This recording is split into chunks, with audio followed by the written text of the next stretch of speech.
Hi, everyone. Good afternoon. Welcome to our July meeting for our San Joaquin and Stanislaus Collaborative. Always great to see you all. Just a few quick reminders as we get started with this meeting. As always, we do record these sessions and make the recordings available afterwards. If you haven't already, would appreciate if you could update your Zoom name with your name and the name of your organization. That's just helpful as we continue to have new folks join and helps us know who's in the room. And then for our icebreaker question today, thought it would be fun just to ask everyone what your favorite summer treat is or something you really enjoy in the summer. I know for me, it's definitely watermelon and ice cream, although ice cream could be debatable for year round. So please feel free to drop that in the chat. And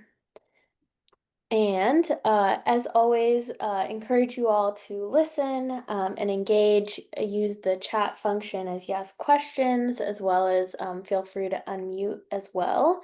Want to hear from you all. I see Vanessa put in the chat watermelon, mangoes, and peaches. I think definitely am a lot more aware of fruits in the summer. So that's awesome. And then also just for folks that are joining us for the first time, do want to give you a warm welcome and share that our monthly collaborative meetings are a space for our regional Medi-Cal transformation stakeholders, specifically for this San Joaquin and Stanislaus, to come together on a monthly basis for us to be able to collaborate with one another, identify challenges, and problem solve with the goal of improving CalAIM implementation and driving utilization. So as you have questions come up, feel free to put those in the chat. Feel free to connect with us via email. And we also usually like to hold some space if there are folks that are joining and would like to share a quick intro with everyone. Do want to pause if there's any new folks that want to say hello.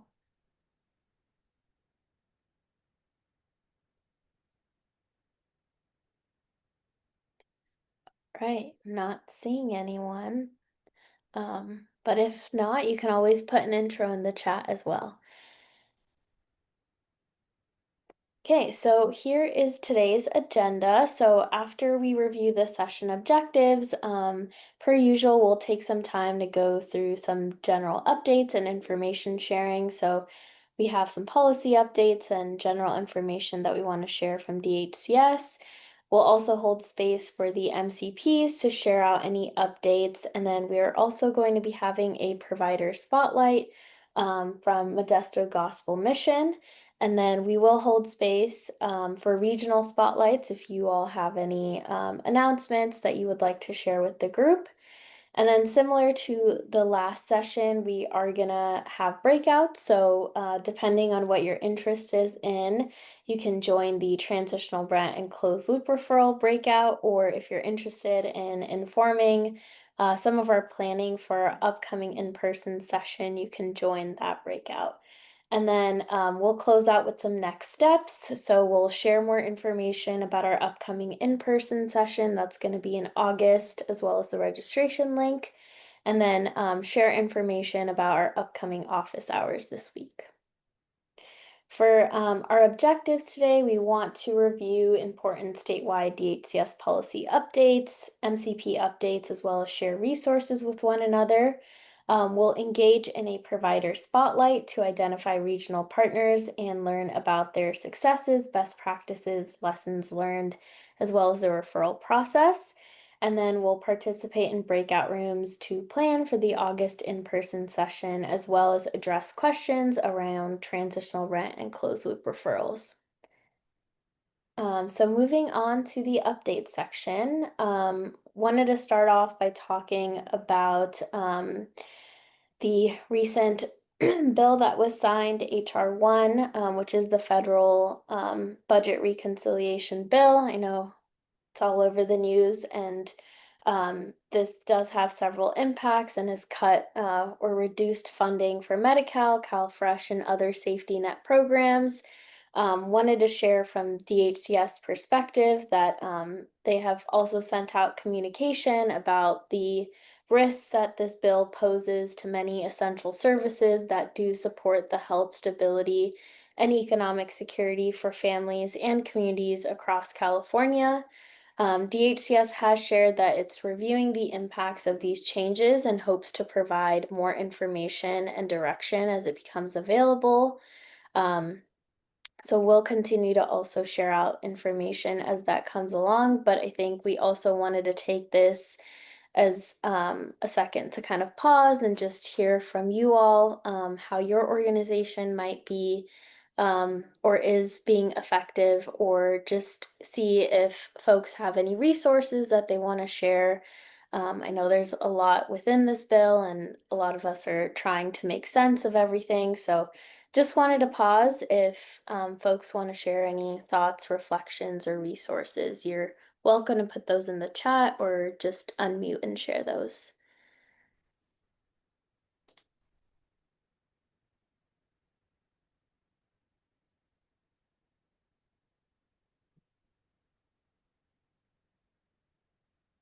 I wanted to mention Yeah, go for it, that Cynthia. I'm still somewhat new. I only came to TCCC middle of May, but and I will eventually be doing the CalAIM billing for our office. And from what I'm hearing, I mean, there's an obvious big impact on people that we would normally be able to assist with rent. We can still help with deposits, but we are, that's something that's being talked about, and trying to potentially creatively figure out how we can, still help people. Because there's, a deposit is one thing, but if people are still in need of help with their rent, that's another. Yeah, really appreciate you sharing that. I see a few comments from we're still in the process of contracting for the housing. Will this bill affect that program? I don't think it would impact contracting, but that may be something maybe the MCPs will be able to better answer in a more eloquent way. Don't know if any of them are ready to say anything. But I think that's something that's definitely on top of everyone's mind, is just how are their programs being impacted. So I know a lot of us are looking for that guidance and more information. Yeah, I haven't heard anything from the managed care plans in regards to affecting the housing trifecta or the trio. We are continuing to still provide security deposits and first month's rents weekly to families moving into their homes. So we're continuing as business as usual until we hear otherwise. So we are still providing those deposit assistance. Good afternoon. This is Niyati from Health Plan of San Joaquin. Thank you for bringing that up. And John, absolutely. Until we hear otherwise, we're also just moving forward. And Jory, I know you're also trying to, we've met a couple times, in terms of contracting. So as of right now, there's nothing will be affected at this time for contracting. So we'll just keep moving forward with the plans. This is Cadri KP. Question. Oh, sorry. Sorry. Go ahead. I just wanted to go back to the point of the contracting. Nothing has changed with Kaiser Permanente, as well as for housing deposit. We are going to still continue with the process until we hear from DHCS.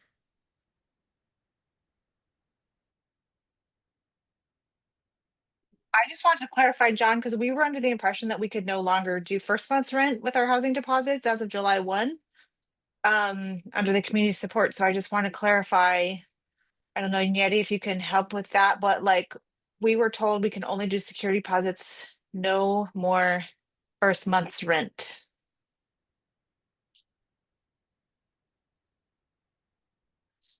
So they did Hello? change. They did change, the state did Hi. change the wording because originally it was first and last month and security deposit. So now they changed it it's just first month's and security deposit. So Okay, so okay. I mean, I was Hi. told by Good health night. plan. Oh, go ahead. Hi, so sorry. This is Eliana with HealthNet. Apologies. I'm on the road and I couldn't get myself off mute. But I did want to share, I'm in alignment with the update that was provided by the MCPs that, business as usual, with the caveat that there have been some changes based on the Community Supports Policy Volume 2 guide that does call out some changes, some significant changes to housing deposits. And so I think on behalf of HealthNet, if you have any additional questions, feel free to reach out to us. We have updated our authorization guides, which are available on our website, and we can send those after the call as well, just to reflect what those changes include. And we can also share the Volume 2 policy guide just to give you additional context as well. And Carrie, I will, I know you just called my name out. So what I'll do is let me just take that back, because I myself also want to just make sure that we're all, on the same page in terms of security deposit versus first month, last month's rent. I know it's a little bit of confusion because we're also going to be going live with transitional rent, right? Which will be 6 months of rent. Beginning 1/1/26. So let me get back to you. But again, just like Ileana mentioned, it's all should be in the policy guidance. But let me see what I can find as because I know a lot of things are embedded in DHCS's slide decks. Again, this is a decision and change made by DHCS, not the MCPs. Thank you. Yeah, that would be great, because I think the clarification that I received, and I'll go back and read the policies, but I'll make sure that we're doing the right thing, I hope. Yeah, I'll look into it also, just to ensure that we're honoring anything that DHCS has put forward. So thank you for that clarification. Or free in-person assessment. I do really appreciate it. Has a question, so It's on this matter. And my phone number is 916-849-2903. Thank you. Bye.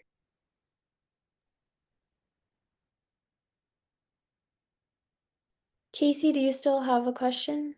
Yes, thank you. Mhm. I did receive an email from HealthNet specifically stating as of July 1st, HealthNet will no longer provide housing deposit assistance to include the first and last month's rent to an alignment with DHCS's guidelines. Housing deposit assistance no longer includes or will cover first and last month's rent separate from the security deposit is current policy. Housing deposits, all other updates except as provided immediate above is effective 1/1/26. Was the correspondence that I received from HealthNet. I also received the same kind of information from Partnership Health that deposit assistance no longer supports with anything other than the deposit for the unit. Yeah, that was my understanding as well, Casey. But I'd love some feedback from you, John, if you think it's different. Well, I don't, I'm just thinking it's based off the wording and the changes and so if they're saying they're only going to do the security deposits, then I don't know. I could assume that the rental properties may very well throw in the first month in the security deposit and just call it a security deposit.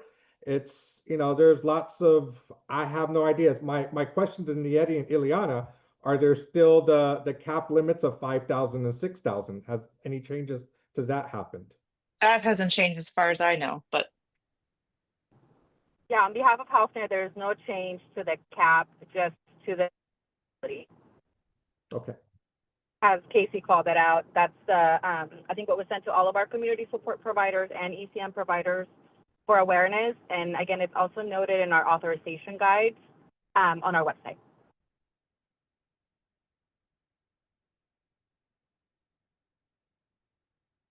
I think we have time for one more question. Okay, see the hand went down. So as other questions come up, please feel free to put them in the chat and we'll make sure we address them, unless I see another hand. Josephine, if you want to.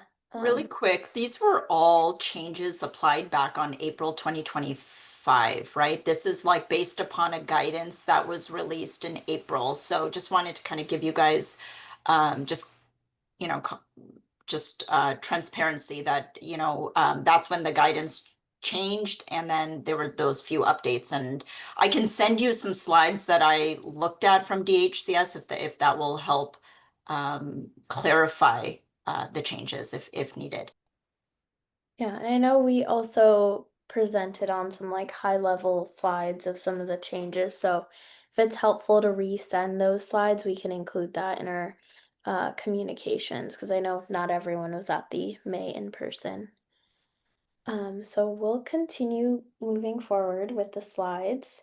So also wanted to share some updates regarding the TA marketplace, which some folks may be aware, or just want to make sure everyone gets this communication, since there are some major changes that are kind of rolling through the marketplace. The first is that projects will only be approved for new TA recipients, unless you're applying for transitional rent or as determined by DHCS. So similar to that, there is a limitation now of only one TA project per TA recipient. So if you had a previous project through the TA marketplace, they are now limiting it to one project per recipient.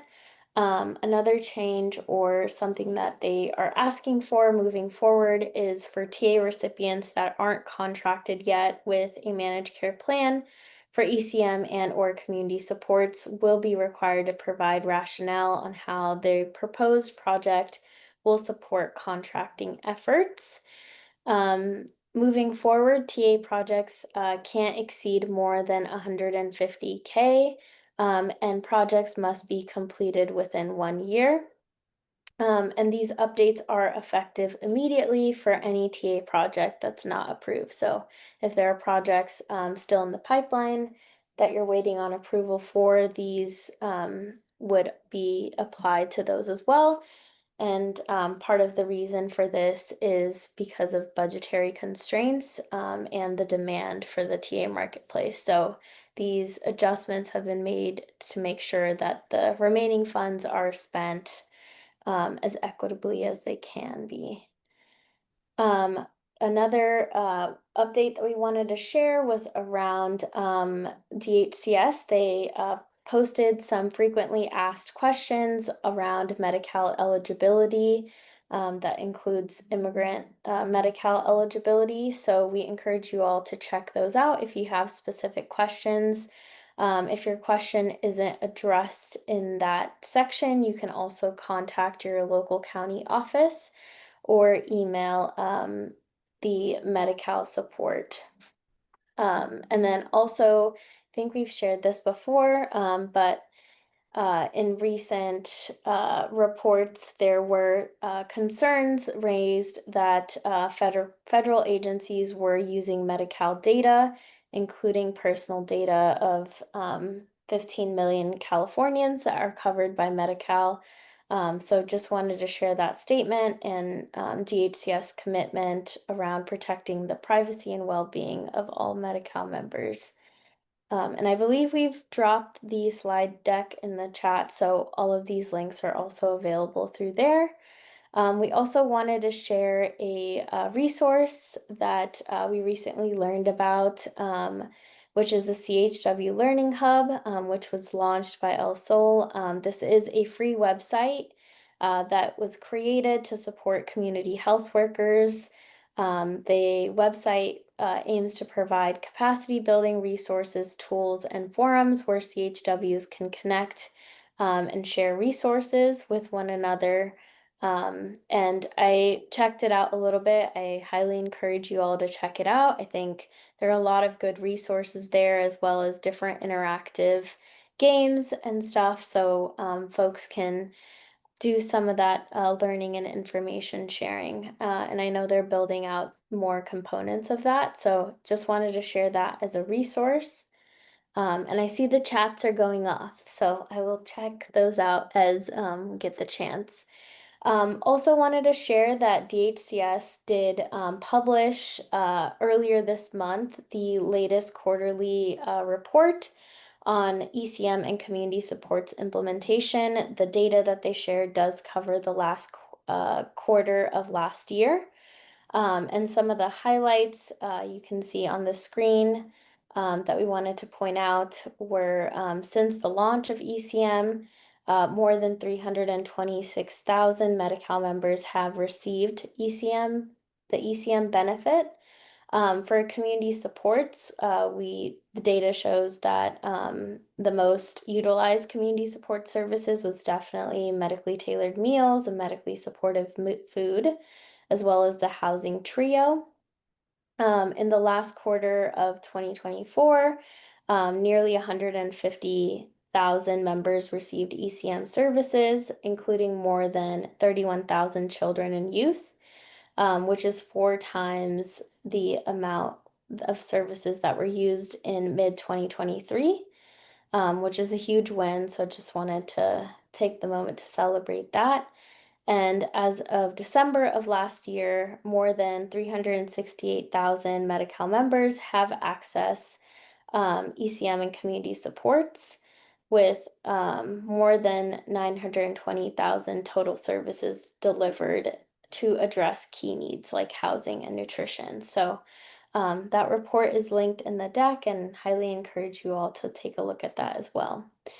And then our last announcement before I transition to the MCPs is around certified wellness coaches.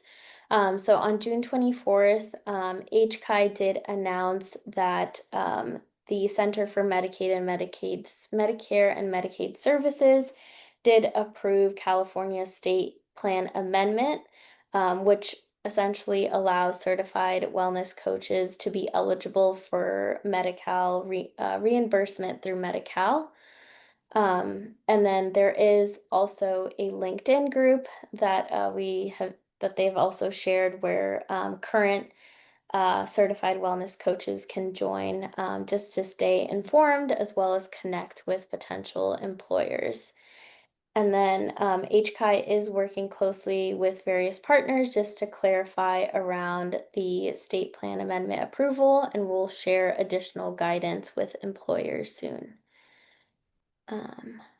So at that point, I'm going to transition to MCP updates. So I'm going to first pass it to Niyati from Health Plan of San Joaquin for any updates.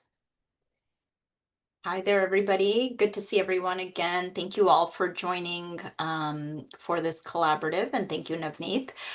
Just wanted to kind of just share some verbal updates, really. So from a programmatic standpoint, we're all hands on deck for transitional rent. That's going to be going live in all of our counties as of 1/1/26 for behavioral health population of focus 1. So there's only one population of focus at this time is going to go live for Health Plan of San Joaquin. For San Joaquin County, we're intending to contract with the behavioral health department. They are going to be establishing most probably a flex pool operations in San Joaquin County. So more to come. These are all initial conversations. In Stanislaus County, we are working to build a TR network, probably going to start very small due to, the low utilization probably in this effort. So again, transitional rent is 6 months of rent that will be reimbursed using a TR provider. So there's already guidance out there. We are waiting for reimbursement rate schedule from DHCS. All of the MCPs are also working very diligently because we have to submit to DHCS a model of care similar to what we did when we kicked off community support and ECM. So we're all really putting our heads together to get the model of care submitted timely to DHCS by early September. What else can I share? ECM Justice Involved, as you know, San Joaquin County Adult went live in January. You know, we were working very closely for a year and a half with the sheriff department, and we're officially live. For Stanislaus and San Joaquin Probation, they're intending to go live in 2026. So we're working with them as well to kind of mimic the process that we have in San Joaquin County for the other two. We do have an established ECM JI network, and again, these JI providers must be Medi-Cal enrolled. That is a requirement of DHCS because these providers will be going into the correctional facility to be member facing, and that is going to be billed according to fee for service, therefore must be Medi-Cal enrolled. So I just wanted to kind of share some updates there. I'm going to pause here because I really want to hear from you folks what type of topics you want to hear for future, or if not, how we can support you on this call from Health Plan of San Joaquin. So I'm going to pause there. And feel free, if you're shy, you can just drop some chats into the chat and I'm happy to respond. Or I think many of you know my email address, so you can feel free to contact me that way. Thank you again for your partnership. Just really appreciate all you do for our members.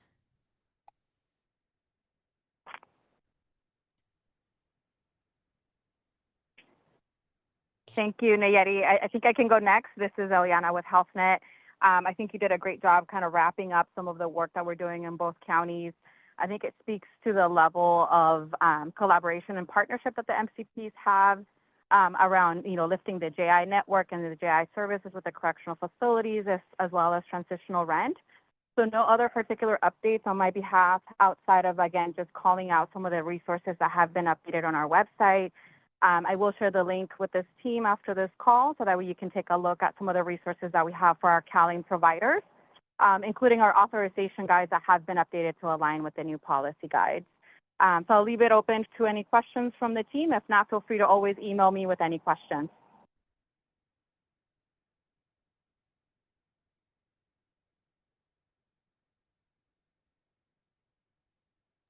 I see there are some questions in the chat, so I can voice them over.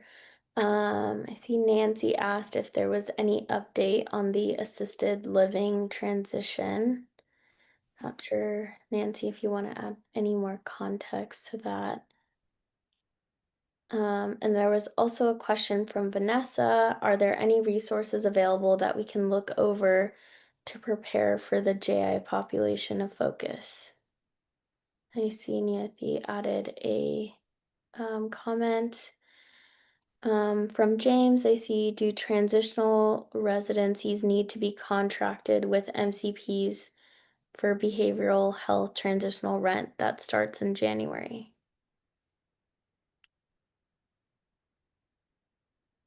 So just So voicing. can I just add something? So for San Joaquin County, in regards to JI, you probably would want to connect with Natasha Garcia's team at Whole Person Care. They are doing the JI population and they have a workflow referral process in place. So I'll put Natasha Garcia's email in the chat and you can just reach out to her and she'll probably refer you to one of her social workers. Awesome. Thanks, John.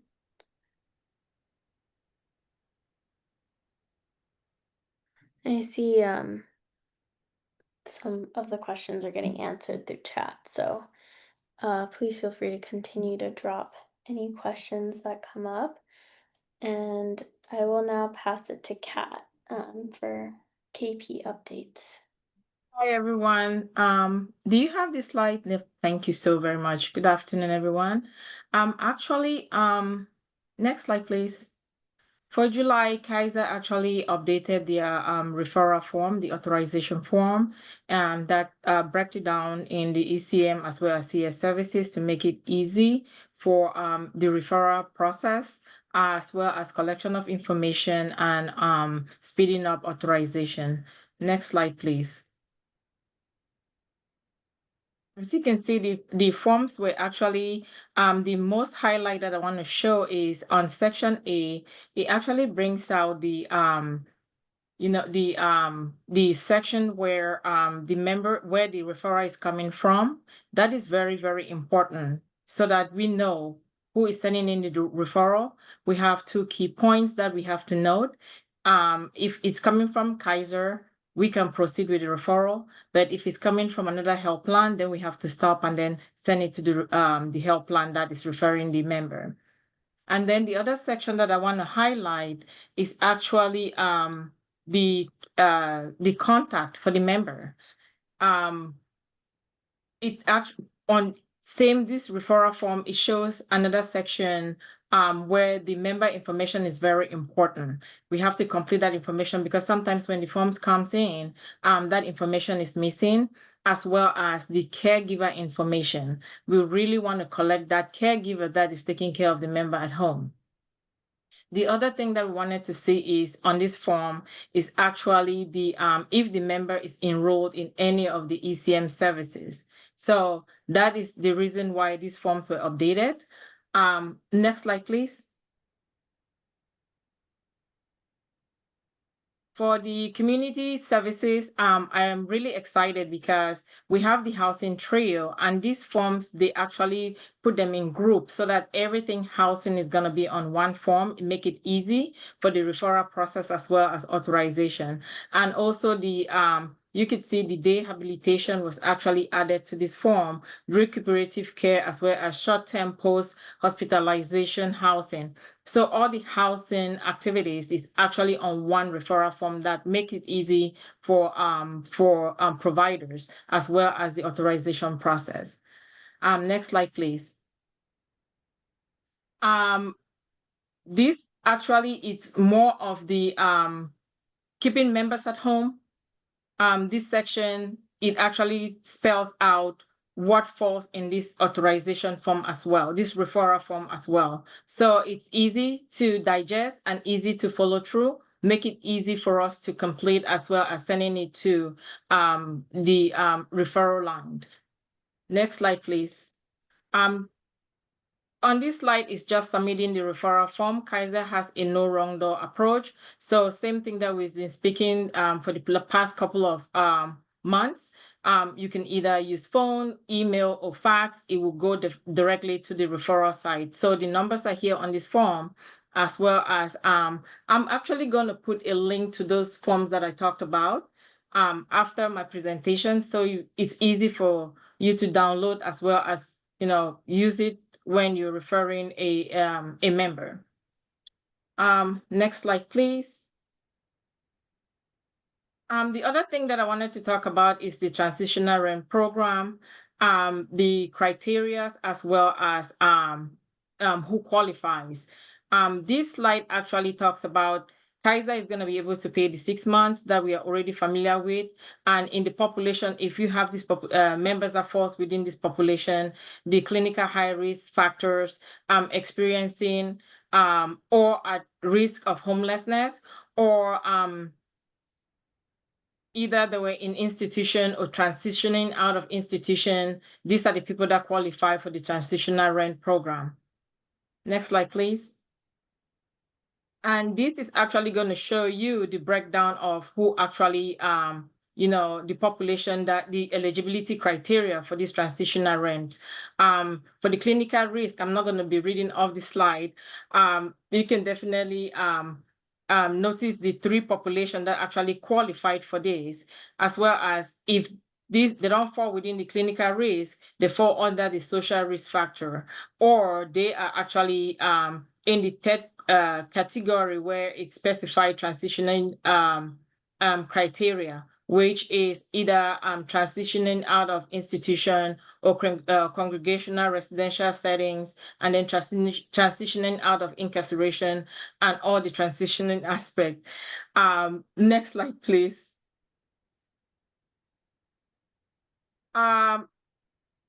This is just this slide is just actually telling you the contact person for the county representative, which is me. If you have any questions, CalAIM related, you can reach out to me.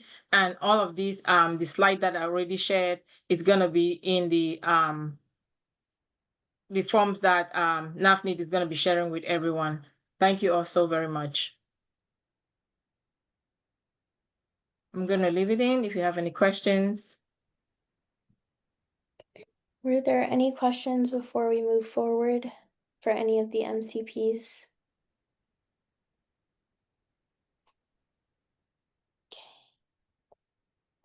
So now we're gonna one more community resources slide that will be included in the slide deck. Now we're gonna transition to our provider spotlight. So I will hand it over to Modesto Gospel Mission. Hi, my name is Justin Phillips. I'm a program manager for CalAIMS here at the Modesto Gospel Mission. So first I'm going to start with Sobering Center, which is what we're spotlighted for, and then I'll go ahead and wrap up with the other services that you can see on this slide under services that we provide for CalAIM services. So Sobering Center, since starting Sobering Center, we have increased our numbers to an average of 8 to 12 members a week, and that's across both Health Plan of San Joaquin and HealthNet. The process that works the best is the self-referred port of entry. So people come to our mission and they are, for lack of a better phrase, experiencing some type of inebriation, whether it be from alcohol or other substances. They check in for hydration services and to go ahead and eat a meal. Most of the time, they prefer those two services as opposed to attaining a bed. Most of the time, typically, they don't want to stay. And so Sobering Center, when dealing with any of our CalAIMS community support services, it's very, very important, as you can see under best practices, that communication with the referring parties, the care providers, the social workers, and the member is paramount on all fronts. Because making sure that the member understands expected behavior while they are in our care is extremely important. So with Sobering Center, we want to make sure that they're coherent. We want to make sure that they're not in any emergent need of medical attention. We also want to make sure that they're compliant too, or have the ability to be compliant. And so for the most part, since the port of entry, the preferred port of entry is self-referred, the client already understands that when they come to utilize our services, that behavior is expected. And so when dealing with other services, especially when communicating with the referring parties, the care providers, the social workers, as far as acute care, short-term post-hospitalization, it's very important that we understand level of care both on our end and on the provider's end, not the provider, but the social worker referring party's end. Because what we don't want to do is take somebody into our care who's in need of a higher level of care when they're already in the right hands to be able to get said care. And as you can see on the contact information, there is myself, Justin Phillips, I'm the HEAL Programs Manager, and then there's Brian Hausberg, who's the Programs Data Manager. These are the two people, if you need to process a referral, we are the two contact people to get a hold of, and we can get you a referral. We can get you program documentation so you can understand, the description of the programs that we serve, the populations we serve, and what's the best, fastest way to get them into these services. As you can see beneath that, there's the website and address. That's www.mymission.org, and we are located at 1400 Yosemite Boulevard, Modesto, California.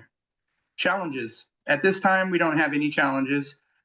Along the way, standing these services up, initially in 2023, there were quite a bit of things to tackle as far as from not necessarily an infrastructure standpoint, but just getting the information out there to our local community partners, both in this county and San Joaquin County, so that we can be able to advertise that we have these services provided to these members. And then again, the referral process, all the referrals and supportive documentation are sent and received via fax. Sobering Center, go ahead. Okay, so moving right along, all the supportive clinical documentation and referrals are processed for only these services: recuperative care, short-term post-hospitalization. Now, when it comes to Sobering Center, there is no documentation required. They can come from multiple ports of entry, such as being handed off by the authorities, whether it be PD or the Sheriff's Department. They can come to us via behavioral health. They can come to us from the hospital. And they could come right off of the street, as long as they understand, and can comply with expected behavior, and that they're not in any need of emergent medical attention. And so that's all I have. Thank you for your time and attention. Any questions?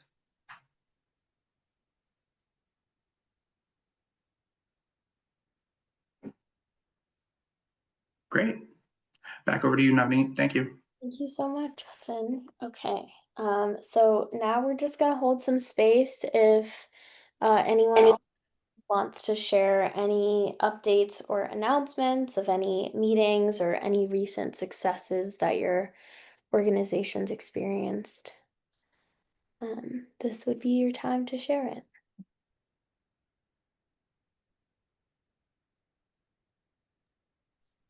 I'll go ahead and share an exciting success. We had some IPP grant funding from Health Plan, and we were able to purchase a new street outreach van last week, what we're very excited about. Our old street outreach team had no air conditioning and the windows wouldn't go down and the transmission wouldn't shift out of third gear. So it was a little rough. And we got a brand new van that's ADA compliant, and we're able to drive clients around in wheelchairs and take them to whatever needs they may have. So we're just super, super excited, and my staff is very happy to be in a nice new vehicle. So a great success for us there. That's awesome to hear. Thank you for sharing, Carrie. Anyone else want to share any successes, announcements, events?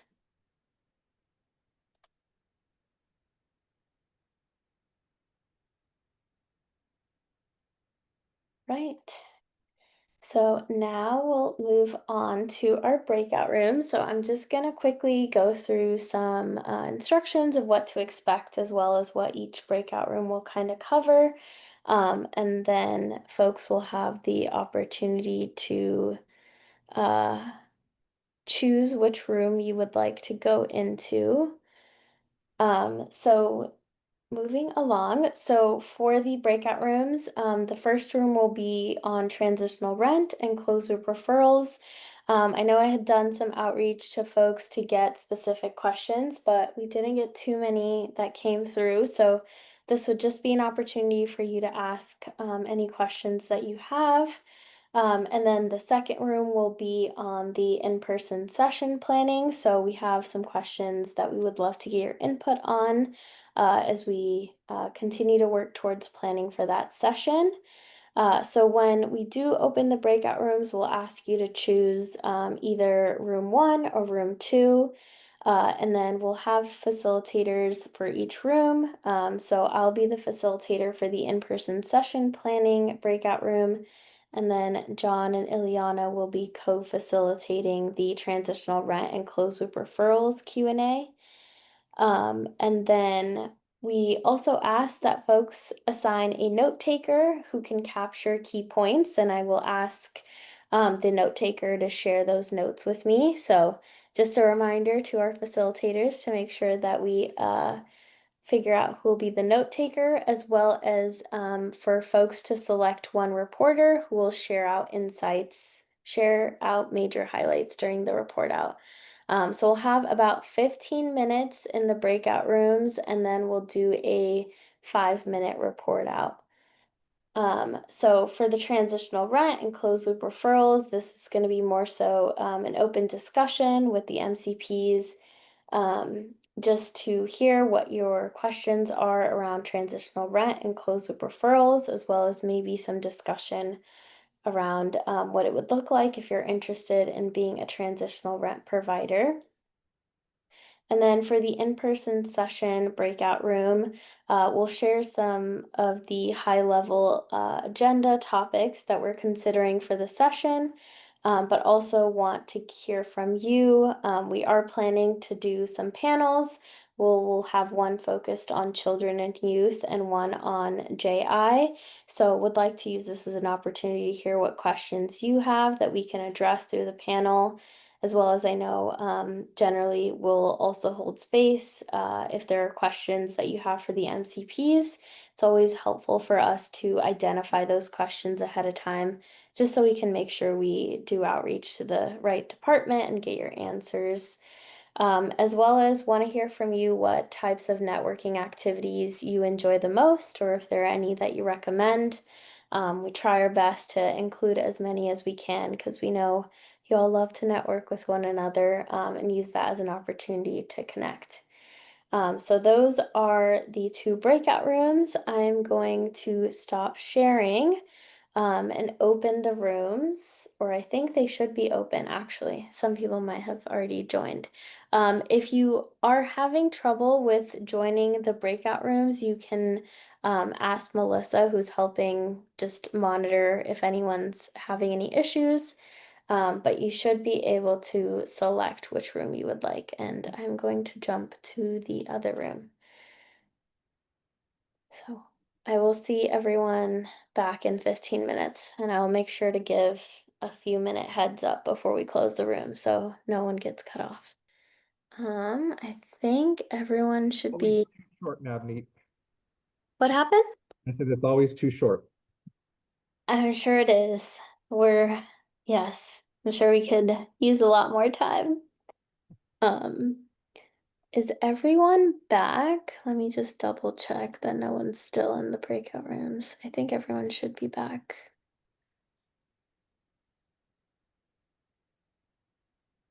Yes, oh, okay. I don't know why it says. Do folks know if there's still others in breakout rooms? I think we have everyone. Just kicked us all out, I think. So Okay. should be all back. Yeah, sadly, we had to bring everyone back. Maybe we'll see how we can make these rooms longer while still not holding people too late. Sure you all have things you want to get to as well. So we're gonna do a quick debrief. So each group hopefully selected a reporter. So we'll take about 5 minutes for any debrief. So we'll go with group 1. Whoever would like to report for the transitional rent and closed loop referral breakout room. Well, I don't think we got to an opportunity to ask for somebody to be the note taker. So I'll just reiterate what we discussed. So first and foremost, I just want to say thank you for Ileana and Nayeti and Jeanette from Health Plan to both from Health Plan and HealthNet to be on the call. They provided a lot of great information in regards to first and foremost the 6 months transitional rent. Behavioral health services will be taking point and working together with the flex pool that will be, Central Valley Low Income Housing, who will be providing that auxiliary services for behavioral health services. They'll be screening them and getting them the CIVLIC to be able to provide those services. Some new information that I was just told that Central Valley Low Income Housing also does the housing trifecta, so they may very well be providing CS support besides that of the transitional rent. So that is great to hear.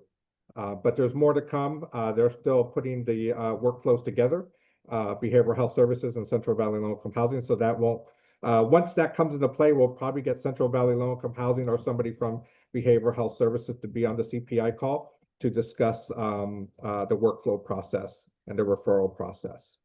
So that's to come. And then in regards to closed loop referrals, it looks like Jeanette and her team at Health Plan and HealthNet, Ileana and her team are still working on that closed loop referral system. It looks like it may very well be through the portals, which is great. I think that's a wonderful idea to have people have access to that. So it would probably be beneficial for everybody on the call that's an ECM or CS provider to make sure that they have access to either HealthNet's or Health Plan of San Joaquin's portal.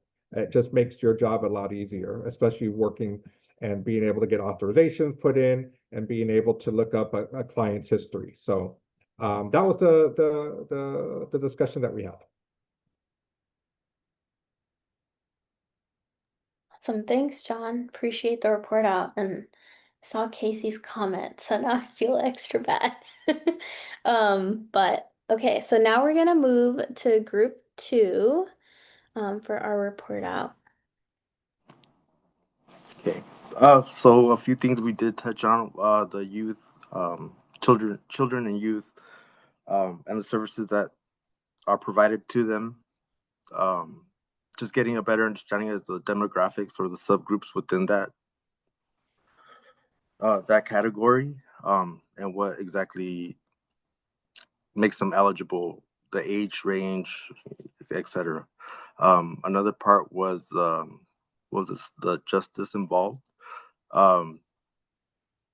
Someone suggested or was asking what's the best trauma informed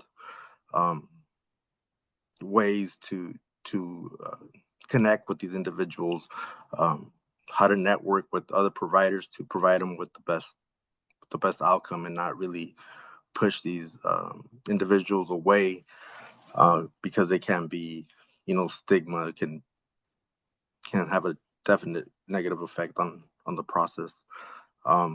Another part of our conversation was the networking. So basically, in our past encounters in the CPI meetings, my personal opinion was that our programs get kind of muffled as far as the services we provide, and kind of just taking a more meaningful approach, more purposeful, where we actually can make, someone comes up and they say their services, someone else would, kind of match or connect or say how their services would connect with that individual's and services. So for example, community support, for me, transitioning a person from a skilled nursing facility to assisted living, and how, or if they're trying to stay home, how, medically tailored meals can apply to that as far as helping them stay self-sufficient, just making those connections. And I believe that was it. I'm not sure if I'm forgetting anything. Yeah, thank you so much. So we were just brainstorming what questions we wanted the panelists to kind of cover and what we liked in terms of networking and stuff for the in-person sessions. And I'm gonna share my screen again so we can go through some next steps. So did want to share, since I know I talked about it, we wanted to share the official announcement for our in-person session. We are doing in-person sessions quarterly, so our next one is happening next month. It is planned for Thursday, August 28th from 10 a.m. to 2 p.m. and we'll try to drop that registration link in the chat. And it will be happening in Stanislaus County at the Harvest Hall in Modesto. And it's open for all local health and social service organizations across the two counties, San Joaquin and Stanislaus. So highly encourage folks that have already been actively involved in the CPI Collaborative to attend as well. And I see Melissa dropped the registration link. And similar to our other previous in-person sessions, we really want this to be an opportunity for local providers to meet one another, continue to connect and build relationships, share best practices, how we can support provider referral coordination, and more. So we will be sharing the agenda pretty short, not shortly, but in the next couple of weeks, you'll see the full agenda. And we'll continue to also share out the registration link. I will say that sometimes registration does fill up quickly. So if it is something that you're interested in attending, encourage you to register and share with folks so you don't miss that opportunity. But we'll also have another in person in November. So if you can't make it to the August one, there'll be another opportunity in November.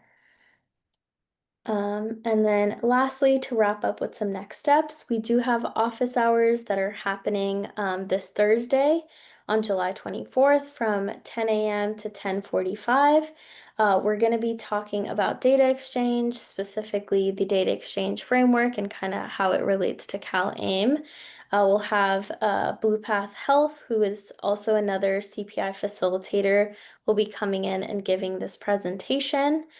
And then, as always, we also have one-on-one opportunities available. And if you have any, if you're interested in scheduling a one-on-one, please reach out to me. My email's on the screen, navni@healthbegins.org.